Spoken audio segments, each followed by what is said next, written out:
Desde hace muchos años, pues más o menos 30 años, Jorge y yo venimos compartiendo muchas cosas en común.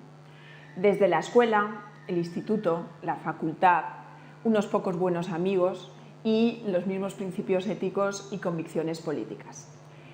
Somos compañeros de partido, del Partido Socialista, y desde hace 3 legislaturas es el alcalde de mi ciudad y en estos momentos compañero de gobierno. Ya en el año 1990, Jorge Alarte trabajó, me convenció y me ilusionó para que yo participara en el Consejo Escolar del Instituto y así poder conseguir que yo fuera la primera mujer, la primera alumna mujer que ocupara dicho espacio y dicho cargo. Desde entonces han pasado muchos años, pero Jorge ha seguido trabajando de una manera valiente, de una manera incansable, para conseguir todos aquellos proyectos en los que él creía y en defensa de los intereses de la gente.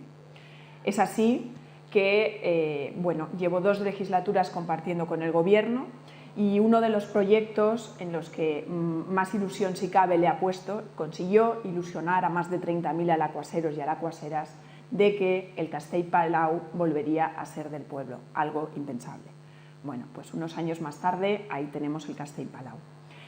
Por estos motivos pienso, y por su gran implicación y su gran capacidad de trabajo, que yo he tenido, pues la verdad, una satisfacción, he aprendido mucho de él y he compartido con él en estas 2 legislaturas.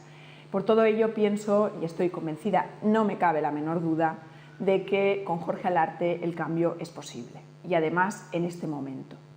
Para liderar además y llevar a cabo ese gran proyecto de cambio de gobierno en la Comunidad Valenciana necesitamos a todos los militantes y a todas las agrupaciones para llevar a cabo, como he dicho, este gran proyecto que en estos momentos resulta ya imparable. Estoy convencida de que los socialistas podemos volver a gobernar la Comunidad Valenciana y podemos trabajar para mejorar las condiciones de vida de todos los ciudadanos y ciudadanas, tal y como Jorge lleva haciendo en su ciudad durante 3 legislaturas. Jorge, también un mensaje para ti, cariñoso y de amiga. Somos muchos ya los que apoyamos tu proyecto, somos muchos los que estamos confiando en ti y vamos a ser muchos más los que te animemos y sigamos contigo en este proyecto. Sigue ilusionando y trabajando como durante todos estos años por aquellos proyectos y aquellas ideas en las que tú crees. Síguelo haciendo como hasta ahora. De una vez por todas, cambio, de una vez por todas, Jorge Alarte.